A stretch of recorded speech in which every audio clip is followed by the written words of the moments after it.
Hey everyone, and welcome back to the Deep Dive. One thing I was looking at recently for the Daily News podcast kind of got me thinking, and I wanted to dig into it a little bit more with you all. It's about, those proposed tariffs that are floating around and how they could really impact U.S. farmers. Now, I know what you might be thinking, like, okay, but what does that have to do with me? I'm not a farmer. But hold on, trust me on this one. See, this actually touches all of us, believe it or not. We're talking about like the price of that burger you're going to grill up, the whole stability thing with our economy and, this whole global trade web. We're all part of that. So what we're going to do today is sort of a deep dive, right? Looking back at what went down with tariffs before, trying to figure out who might come out on top, who might not, and then really try to peek into the future a bit, see what this all could mean. Yeah, you're hitting the nail on the head there. It's easy to forget about the bigger picture when we talk about these things. For sure. And you know me, I always got to bring it back to the people, right? Like when I was working on the podcast, I talked to a bunch of farmers and even those who were, big fans of Trump before. Well, they're getting pretty nervous about these tariffs that are being tossed around. We're talking maybe up to 25% in import taxes. That's a big jump from what happened back in 2018. Yeah, that's a steep increase. And I can see why they'd be worried. I mean, remember what happened with the 2018 tariffs? Those kind of blew up in our faces, right? Led to a whole bunch of retaliatory measures from other countries, especially China, and it really hit American farmers hard. Yeah, it was rough, man. Especially for the soybean and corn folks. I mean, China was their biggest customer, and then bam, market's gone, just like that. Lots of farmers ended up with all these crops they couldn't sell, prices tanked, and it was just a tough time. In the end, the U.S. government had to step in with bailouts, basically using our tax dollars to patch things up. It makes you wonder, are we going to repeat the same mistakes from 2018? Or will things shake out differently this time? Well, from what I've been seeing, it seems like Trump's pretty set on pushing forward with this plan, Yeah. He's called those reports about maybe backing down on the tariff fake news, and he's even got countries like Mexico, Canada, even some European nations in his sights now, not just China.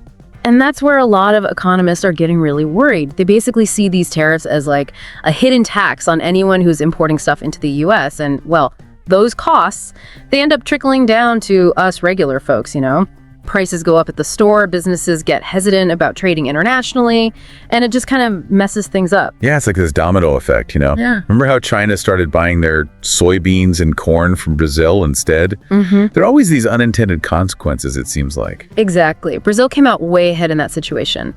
Basically, they stepped in to fill the gap that U.S. farmers left and grabbed a big chunk of that market share. Speaking of getting hit hard, I talked to some apple farmers from Washington State for my podcast, and they're still dealing with the fallout from those retaliatory tariffs. Washington produces something like 70% of the apples we eat in the U.S., so it's a huge deal for them, right? But they got shut out of a bunch of international markets. And on top of that, labor costs went up, apple prices weren't so great, and they basically said it was a perfect storm for their businesses. Wow, that's rough. It really shows how these trade policies, they might seem far off, but they can have a real impact on people's lives and livelihoods. And it wasn't just Washington. Illinois got hit pretty hard too. They're big on soybeans and corn, and China used to be a huge buyer for them. But those orders dried up as soon as the tariffs hit. And who stepped in? You guessed it, Brazil. Looks like they were ready to take advantage of that shift in the global market. What's really interesting is how these trade spats can actually change who has power in the world. While the U.S. was busy with tariffs, China saw their chance to get closer with Latin American countries.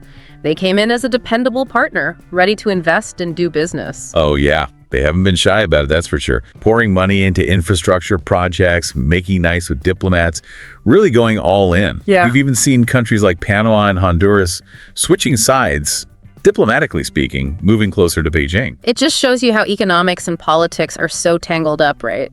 Trump says these tariffs are about protecting America, but a lot of people say that kind of thinking is old-fashioned. They say it ignores how connected our world is now, how everything's linked up in this global economy. Right, and we can't forget about all the progress the economy's made under Biden.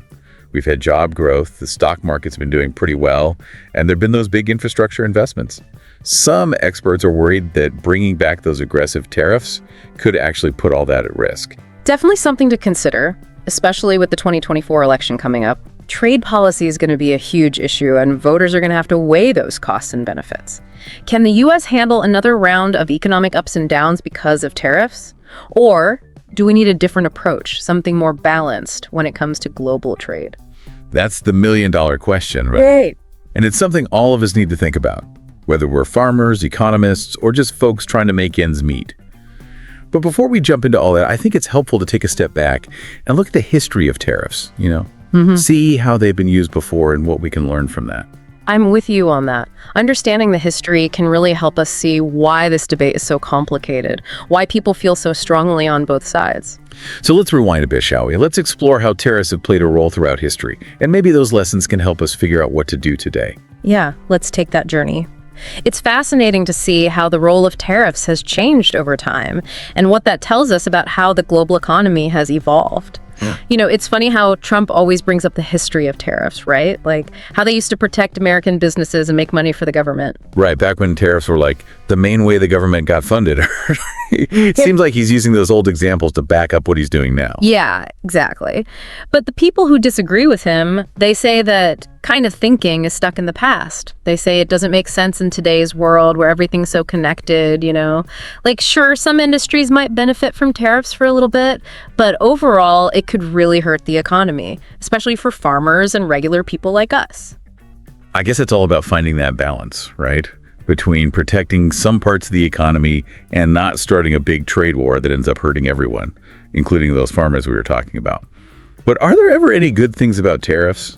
I mean, I can't imagine Trump would be so gung-ho about them if he didn't think they could help America, right? That's a good point, actually. The people who like tariffs, including Trump, they say that tariffs can be used strategically, like to protect American industries from foreign competition, which could mean more jobs here in the U.S. They also say tariffs can be like a bargaining chip in international negotiations, like a way to pressure other countries into giving the U.S. better trade deals. So it's like using tariffs as a way to even the playing field and make sure American businesses aren't getting a raw deal in the global market. That's the idea, but the trick is to use them wisely. If you use tariffs too much or too aggressively, it can backfire and actually hurt the people you're trying to help. Which is kind of what we saw with the soybean and corn farmers back in 2018, right? They got caught in the middle of that trade war and ended up needing the government to bail them out. Not exactly a shining example of how tariffs are supposed to work. Yeah, it just goes to show that there can be a lot of unintended consequences with these policies. And those consequences, they go beyond just farmers, Prices went up for everyone, and it created a lot of uncertainty in the economy. Which brings us back to China and how they were making moves in Latin America while the U.S. was focused on tariffs. We talked about how they were investing in infrastructure and building relationships down there. It's like they were playing the long game while the U.S. was looking inward. Yeah, you're spot on there. China really seized that opportunity to get closer to Latin American countries. They were like, hey, we're a reliable partner. We're here to do business, while the U.S. seemed to be pulling back from the world stage. Totally. They've been pouring money into those infrastructure projects, offering sweet trade deals, and really making a big effort to be the partner of choice for those countries. We've even seen countries like Panama and Honduras switching their diplomatic allegiances to Beijing. It's a big shift. It really shows you how China's thinking long term, They're expanding their influence, especially in places that used to be closer to the U.S. So while the U.S. was trying to protect its interests with tariffs, China was playing a different game, building relationships and expanding its reach in key regions. Exactly. And that's got some people in Washington worried. They're trying to figure out how the U.S. should approach Latin America now, how to deal with China's growing power, and whether our current trade policies are helping or hurting. Those are some big questions, and honestly, it makes me a little nervous about the future. Is the U.S. losing its place as a global leader? Well, that's a tough one. There's no easy answer, but the U.S. still has a lot going for it, We've got a strong economy, a powerful military, and a long history of leadership in the world. So we're not down for the count just yet. Not even close. But we need to be smart and strategic about how we handle these challenges, right? We need to find ways to compete with China without resorting to those protectionist policies that could end up hurting us in the long run. It's a balancing act for sure. Now, I'm curious about how China's influence in Latin America is affecting our trade relationships down there. Like, if China's getting access to important resources and markets in the region, how does that impact U.S. businesses and consumers? Oh, that's a key point for sure. China's growing presence in Latin America could mean more competition for American businesses, right?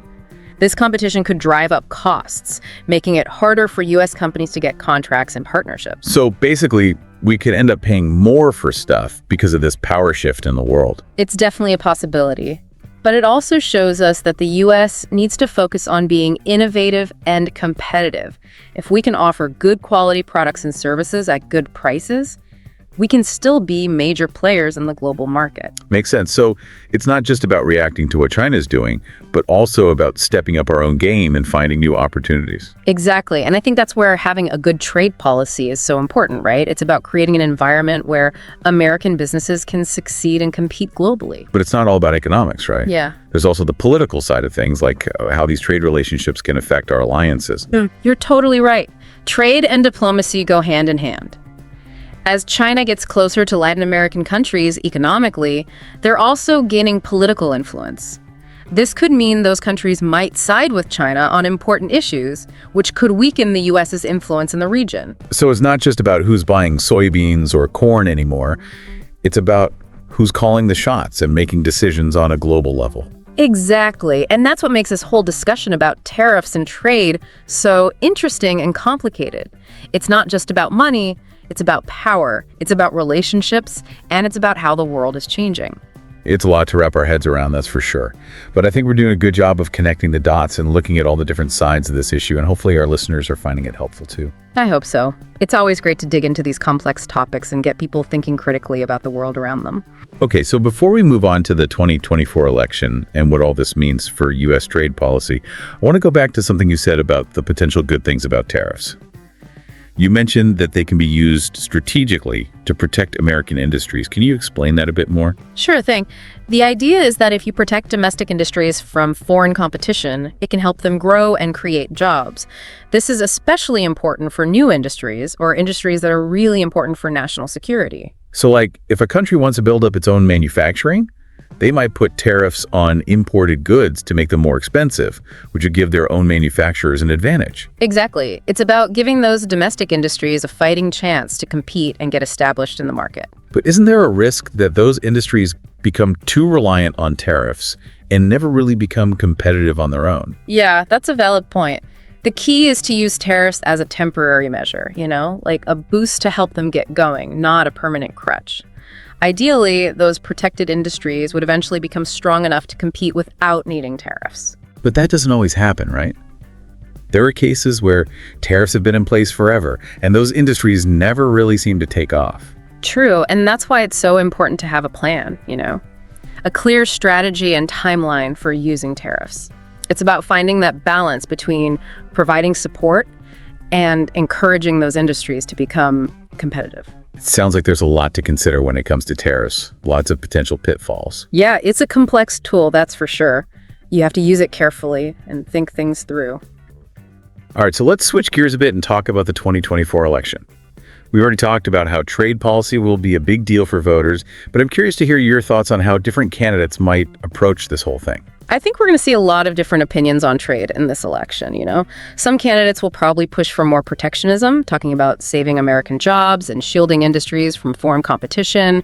Others might be more in favor of free trade, saying that open markets and global engagement are better for economic growth. So it'll be like a tug of war between those who want to protect American interests, even if it means going it alone, and those who think being part of the global economy is ultimately good for the U.S. Exactly. And that debate has big implications for everything, the economy, our relationships with other countries, and even our place in the world. So what should voters be paying attention to when they hear candidates talk about trade? What questions should they be asking? That's a great question. I think it's important to listen to how candidates talk about balancing things, protecting American jobs and industries while also keeping good trade relationships with important partners. So it's about finding that sweet spot, that balance between looking out for ourselves and not getting into those nasty trade wars that can backfire. You got it. It's a tricky balance, and it's important to understand how each candidate plans to achieve it. What are their specific policies? How will those policies affect different parts of the economy? And how do they plan to help those who've been hurt by trade policies in the past? Sounds like voters will have a lot to think about when it comes to trade in this election. Absolutely. And I think it's super important for voters to be informed about all the ins and outs of this issue and to really think critically about how different approaches could play out. This is one of those issues that affects everyone. directly or indirectly. I totally agree. Now, before we wrap up today's discussion, I want to circle back to something we touched on earlier about how trade policy affects everyday people, like us, the consumers. That's a crucial point. It's easy to get lost in all the big talk about global trade and the economy, but at the end of the day, it's about how these decisions impact our daily lives. Exactly. So let's break it down a bit. How do these trade wars and tariffs actually change what we see at the grocery store or how much we pay for things? Okay, so when tariffs are put on imported goods, those goods become more expensive, right? And that means higher prices for everything, from food and clothes to electronics and cars. Plus, trade wars can mess up supply chains, which can lead to shortages of certain products and push prices up even more. So those tariffs that are supposed to be protecting American industries can actually end up costing us, the consumers, more money in the long run. That's a real possibility, and it's something that policymakers need to think about carefully. The goal should be to create a fair and competitive market that benefits both businesses and consumers. And finding that balance is tough, especially in a globalized world where everything is so connected. Totally. It's complicated, that's for sure. But it's important to talk about these things and really dig into the details. I couldn't agree more. Well, I think we've covered a lot of ground today. We've talked about the history of tariffs, the good and the bad, how they affect industries like agriculture, the ripple effects on geopolitics and China's rise, the 2024 election, and even how all of this impacts us as consumers. We've definitely hit on a lot of key points. It's a complex issue with a lot of different angles, and I think we've done a good job of breaking it all down. I think so too. And I hope our listeners feel like they can join the conversation and make informed decisions, especially as we head into this important election year. Absolutely. Informed citizens are crucial for a healthy democracy. And on that note, I think it's a good time to wrap up part 2 of our deep dive. We've covered a lot of ground, and it might be helpful for our listeners to take a moment to process everything before we move on to part 3. Great idea. So, listeners, take a minute to think about what we've talked about. What are your main takeaways? What questions do you still have? And how do you think all of this will affect you and your community? We'll be back soon with part 3, where we'll dig even deeper into the future of U.S. trade policy and explore some potential scenarios for how all of this might play out. Until then, stay curious and keep those brains working. Welcome back to the Deep Dive, everyone. We've been taking a deep dive into this whole world of tariffs, trade wars, and how these policies can shake things up for U.S. farmers, the economy, and even shift the balance of power globally. Yeah, we've been peeling back the layers of this onion, haven't we? It's a complicated topic, and we've only just scratched the surface, but I think we've laid a pretty good foundation so far. Exactly. So now, in this last part of our deep dive, we're going to try to look ahead. What are some possible scenarios for how all this might play out? And how can the U.S. navigate this global landscape that just keeps getting more and more complex? It's like we're at a fork in the road trying to figure out which way to go, right? Yeah. Do we stick with the whole free trade and globalization thing, or do we try something different? Maybe something that focuses more on protecting our own interests, even if it means kind of stepping back from the global stage. It's a tough call, and there are no easy answers here. But it's a conversation we need to have. So let's start by exploring those scenarios, those different paths we could take. What are some ways the U.S. might approach trade policy in the years to come? Well, one possibility is that the U.S. just keeps going down the path of protectionism, using tariffs and other barriers to kind of shield American industries from competition from other countries. This approach would probably appeal to those who feel like globalization has cost them their jobs or led to more inequality. Yeah, we've definitely heard that sentiment from some politicians and folks out there. But what are the potential downsides to going down that road? Well, like we've been talking about, protectionist policies can make prices go up for consumers, they can trigger retaliation from other countries, and even spark those trade wars that can hurt the whole global economy. And on top of that, it could isolate the U.S. from important trading partners and make us less influential on the world stage. So it's a gamble, with both potential upsides and downsides. What's another possible scenario we might see? Another option is that the U.S. tries for a more balanced approach, trying to protect American interests, but also engaging in strategic trade partnerships with other countries. This could involve things like negotiating new trade deals that are more favorable to U.S. businesses and workers, investing in our own industries to make them more competitive, and working with allies to address unfair trade practices out there. That sounds like a more practical approach, one that acknowledges how interconnected the global economy is, but still tries to advance U.S. interests. But is it really possible? Can the U.S. pull that off? It's definitely a challenge, but I think it's the best way forward. It takes a willingness to negotiate, to make compromises, and to build strong relationships with both our friends and our rivals. And it takes understanding the risks and rewards of different strategies, right? We've seen how tariffs can backfire, but we've also seen how smart trade deals can benefit everyone involved. You're right. It's all about finding that sweet spot, that balance between protecting our own interests and supporting a healthy global trading system. Okay, so let's talk about China for a bit. We've talked about how they've been making strategic moves, especially in Latin America, while the U.S. has been busy with tariffs. How do you see that playing out in the future? Well, I think China's emergence as a major player on the world stage, both economically and politically, is one of the biggest things happening in the 21st century. And it's something the U.S. will need to figure out how to deal with. So how can the U.S. compete with China? Is it about trying to hold them back, or is it about finding ways to coexist and work together? I think it's a mix of both, to be honest. The U.S. needs to be realistic about China's goals and protect its own interests, but we also need to realize that China is a major force now, and working with them is important for tackling global challenges like climate change and the threat of nuclear weapons. So it's a complicated relationship, one that involves both competition and cooperation. You got it. It's a balancing act that both sides will need to manage carefully. Let's zoom out a bit now and look at the bigger picture. We've been talking about the U.S. and China, but what about everyone else? How do you think global trade will change in the coming years? I think we're going to see more regionalization, countries forming closer economic bonds with their neighbors and allies.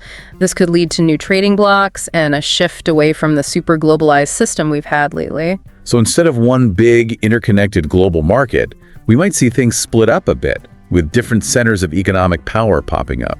That's a real possibility, and it could change the rules of trade, how goods and services move around, and even the balance of power between countries.